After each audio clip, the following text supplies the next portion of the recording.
দেশে উদ্বেগজনক হারে বাড়ছে হামে আক্রান্ত রোগীর সংখ্যা। ময়মনসিংহ মেডিকেল কলেজ হাসপাতালে গত ১৩ দিনে হামে আক্রান্ত হয়ে মারা গেছে ৭ শিশু। চিকিৎসাধীন রয়েছে অন্তত ৬৮ শিশু। অন্যদিকে মুন্সিগঞ্জে এই পর্যন্ত ৪৭ জন সন্দেহজনক হামের রোগী শনাক্ত হয়েছে। প্রতিনিধিদের তথ্যচিত্রে জানাচ্ছেন লিওন আজাদ।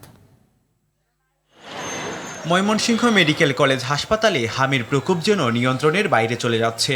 গত শনিবার রাত ১১টার দিকে নেত্রকোনার কলমাকান্দ উপজেলার ৬ মাস বয়সী শিশু নুরুন নবী চিকিৎসাধীন অবস্থায় মারা যায়। এর আগে বিকেলে ময়মনসিংহ সদর উপজেলার ৭ মাস বয়সী শিশু লিওনের মৃত্যু হয়। শুধু মৃত্যুই নয়, হাসপাতালে বাড়ছে আক্রান্ত শিশুর সংখ্যাও। বিভিন্ন জেলা থেকে আসা শিশুদের নিয়ে হিমশিম খাচ্ছেন চিকিৎসকরা। অতিরিক্ত ঠান্ডা নিউমোনিয়া হয়ে গেছে, আবার জ্বর ছাড়ে না, অতিরিক্ত জ্বর মাথার ছাড়ে না, ওখানে একটু ছাড়তাছে। জ্বর ঠান্ডা কাশি ছিল, তারপর লাল হয়ে শরীরে বের হয়েছে। বলতে আছি আজকে ৫ দিন যাবত।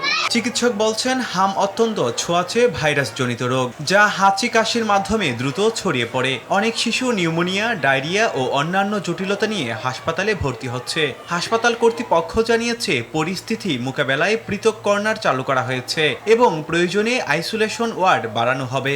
রোগীর পরিমাণ আরও বৃদ্ধি হওয়ার কারণে আমরা এখন ৮ তলায় একটি একেবারে সম্পূর্ণ আলাদা মিজেলস ডেডিকেটেড আইসোলেশন ইউনিট চালু করতেছে। আজকে বিকেল থেকে সেটা চালু হয়েছে এবং কালকে থেকে এটা পুরোদমে চলবে। অন্যদিকে মুন্সিগঞ্জে এখন পর্যন্ত হাম পজিটিভ ২৬ জন। আক্রান্ত হয়ে হাসপাতালে ভর্তি রয়েছেন ৩ জন। তাদের চিকিৎসার জন্য হাসপাতালটিতে বিশেষ আইসোলেশন কক্ষ ও আলাদা বেড প্রস্তুত রাখা হয়েছে বলে জানিয়েছেন স্বাস্থ্য বিভাগ।